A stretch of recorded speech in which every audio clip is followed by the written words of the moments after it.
Um projeto de lei que proíbe o uso de celulares dentro das casas lotéricas foi aprovado pela Câmara de Taubaté. A medida ajudaria a diminuir o número de assaltos a quem vai pagar as contas.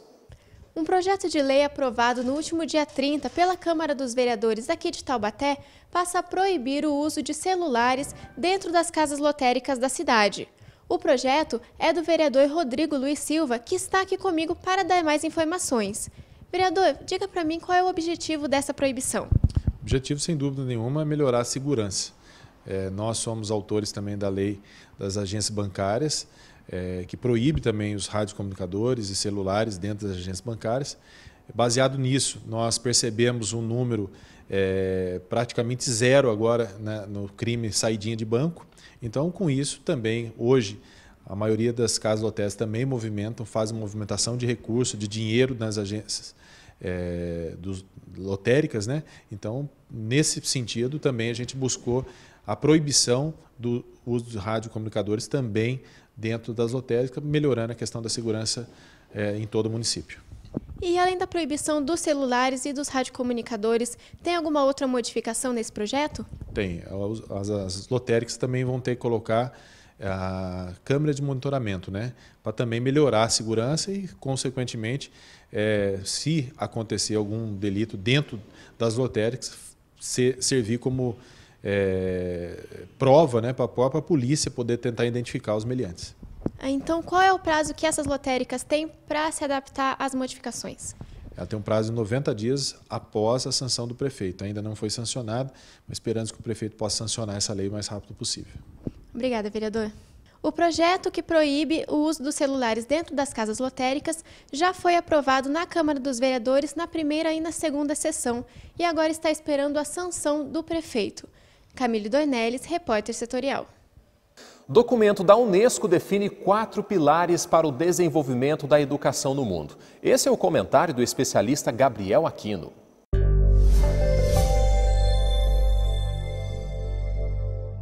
Olá, hoje falando sobre educação, quero tratar de um assunto, de um documento da Unesco em 1998, falando sobre os 4 pilares da educação. Aprender a ser, aprender a fazer, aprender a conviver juntos e aprender a conhecer. Quero destacar neste momento o primeiro, aprender a ser. Temos visto que esse item da Unesco trouxe a ideia de que como nós podemos ser como seres humanos no relacionamento uns para com os outros. Apesar desses 4 pilares fazerem parte do que nós chamamos os 7 pilares da educação brasileira, nós vemos que isso não tem influenciado na formação do caráter das nossas crianças. Encontramos sim uma violência que há entre os alunos, uma violência que tem alcançado e tem atingido professores, levando-os e desmotivando-os para educar, para falar sobre educação e ensinar. Há uma diminuição na procura das chamadas licenciaturas. Então nós vemos hoje um enfrentamento na sociedade, em especial nas escolas. E isso tem trazido um prejuízo muito grande para a formação dos nossos alunos. E por que não dizer, a maior preocupação hoje, ou a agenda da educação no Brasil hoje tem sido tratado sobre a questão de gênero, ou sobre a identidade de gênero. Em vez de investirmos muito mais na formação do caráter das nossas crianças, na sua relação entre os seus pares e entre os professores, não tem sido a tônica do momento.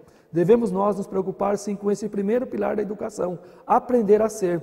Ser é essência, ser é caráter, ser é pessoalidade e relacionamento. Temos encontrado e visto muitas dificuldades dos nossos jovens e crianças no que diz respeito a relacionar-se. Então, que tal pensarmos sobre isso? Resgatar o primeiro pilar da Unesco Brasil, chamado Aprender a Ser. Segundo pesquisa, o Vale do Paraíba está entre as 5 melhores regiões do país para se viver. Índices apresentam que a educação é a principal responsável pelo desenvolvimento da região. O resultado do Índice de Desenvolvimento Humano Municipal, IDHM, coloca o Vale do Paraíba entre as 5 melhores regiões do país para se viver. Os dados são do Atlas de Desenvolvimento Humano, que identificou um índice de 0,781. Média considerada alta. Em 2010, a nota era de 0,701. A pesquisa considera 3 das mais importantes áreas do desenvolvimento humano: longevidade da população, educação e renda.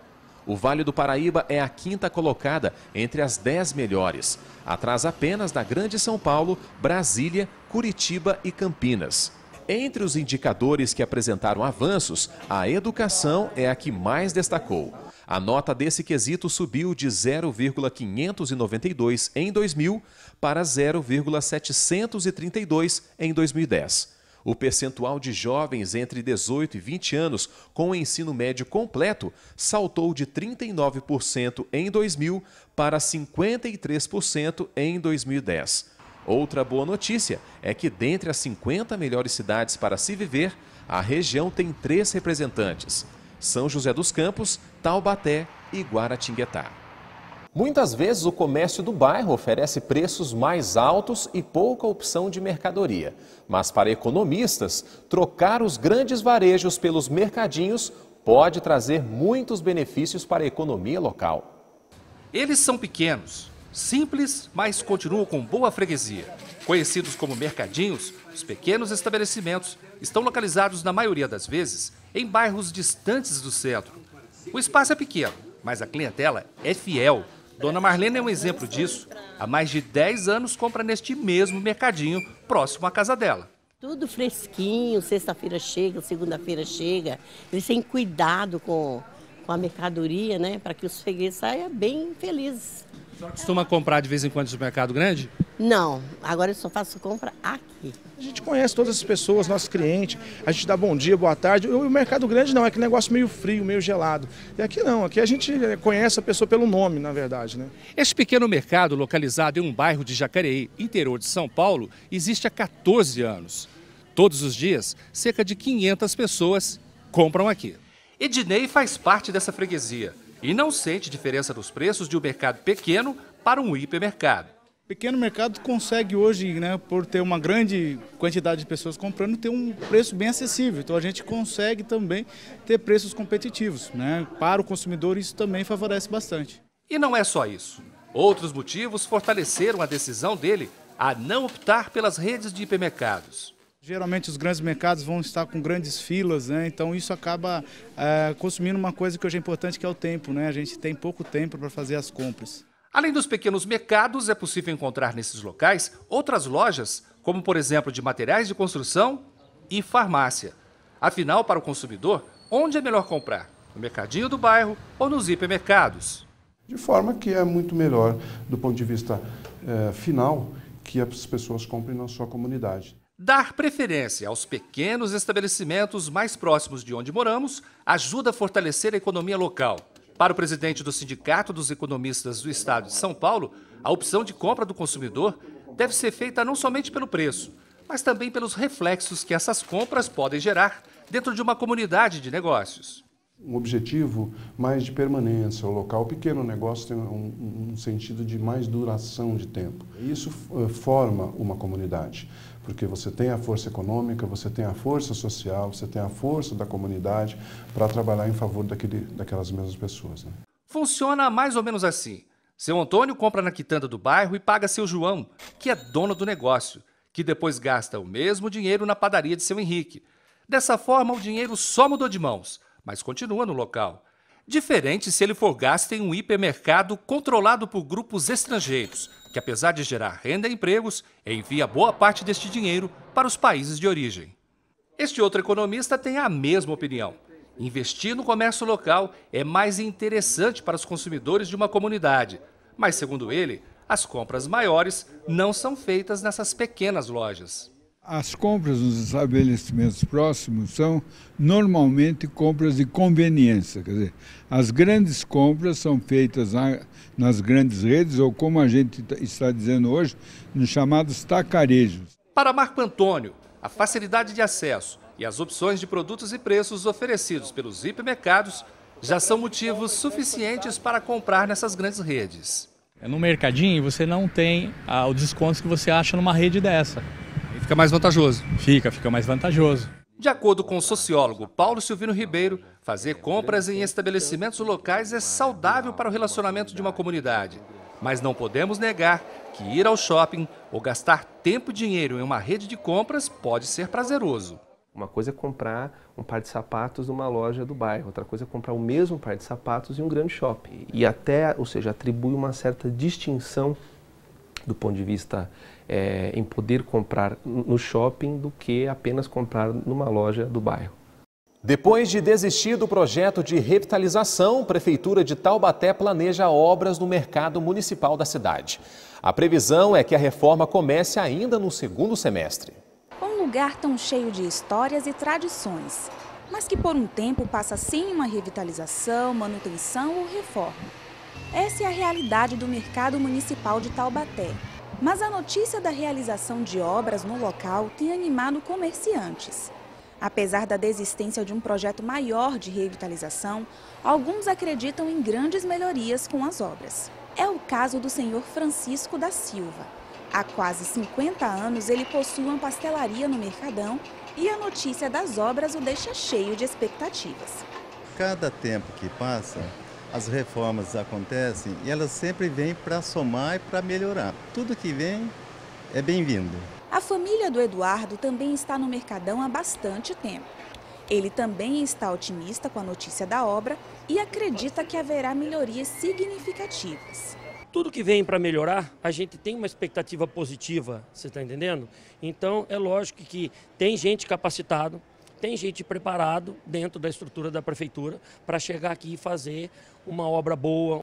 O secretário de Serviços Públicos da cidade de Taubaté explica que nos últimos anos foram realizados apenas reparos emergenciais no Mercadão.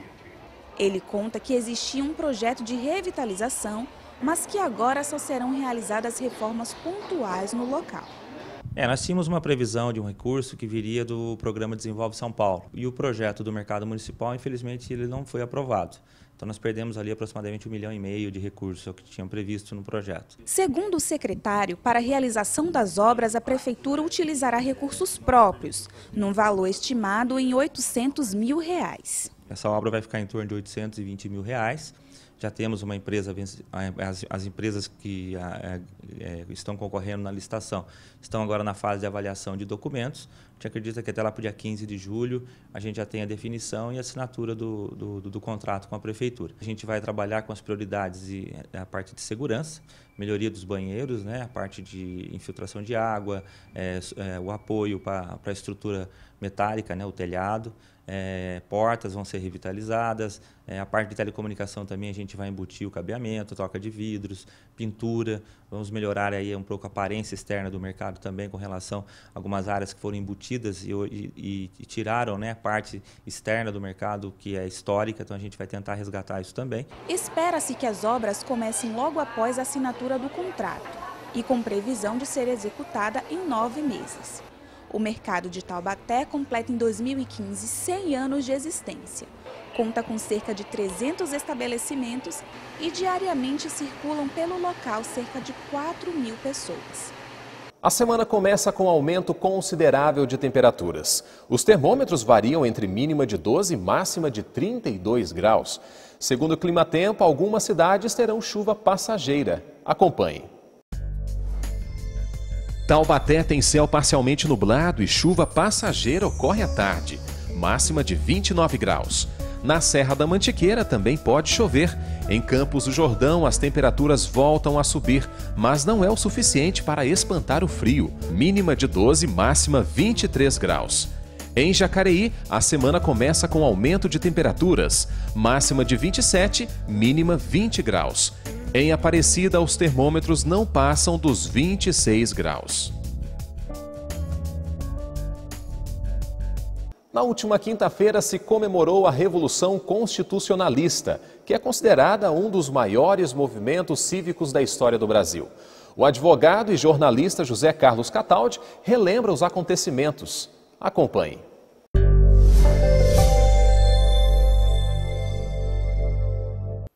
Amigos, muita gente não sabe por que 9 de julho foi feriado aqui no estado de São Paulo.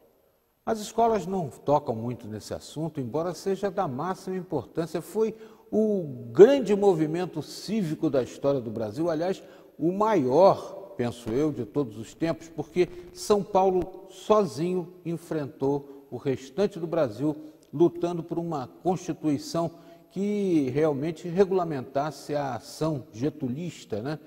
Getúlio acabou com a chamada política café com leite, que era um revezamento entre São Paulo e Minas Gerais na indicação dos dirigentes do país. Getúlio Vargas, do Rio Grande do Sul, e João Pessoa, da Paraíba, fizeram uma tomada do poder, impedindo a posse de Júlio Prestes, aliás, primeiro antes destituindo Washington Luiz, impedindo a posse de Júlio Prestes e exigindo uma alteração nesses comandos, né? Tivemos aí vários momentos difíceis e São Paulo, subjugado aí pela força getulista, acabou sofrendo intervenções e se rompeu quanto a isso, querendo uma nova Constituição e que não houvesse mais a intervenção de estrangeiros na governança de São Paulo. Houve uma luta muito intensa, pelo menos 84 dias de combate, morreram 923 pessoas no cômputo oficial, mas pelo menos 2.200 pessoas teriam morrido nesses confrontos e, inclusive, aconteceu aqui no Vale, em Cunha, uma das ações mais cruéis dos getulistas, né, que mataram o agricultor Paulo Virgílio porque ele se recusou a dar indicativos de onde estavam as forças paulistas aqui no Vale. Aliás, Paulo Virgílio foi obrigado a cavar a própria sepultura onde foi enterrado e morreu dizendo: morro, mas não entrego São Paulo. Realmente foi um ato muito importante na história do Brasil. Embora São Paulo tenha sofrido aparente derrota para as tropas do governo, depois de traído por Minas Gerais e pelo próprio Rio Grande do Sul, que eram apoiadores de São Paulo, mas afinal não apareceram para os combates, São Paulo teve essa derrota parcial, mas no final da história não teve mais interventores de fora e conseguiu, 2 anos mais tarde, em 1932, uma Constituição que realmente passou a vigorar ao invés da de 1891. Foi um passo importantíssimo, pena que as escolas falem pouco sobre essa data tão importante. Daqui a pouco você vai ver.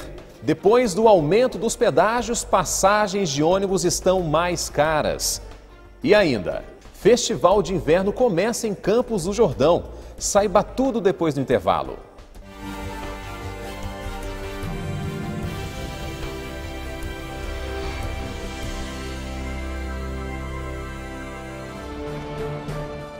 O repórtersetorial.com é o seu novo acesso.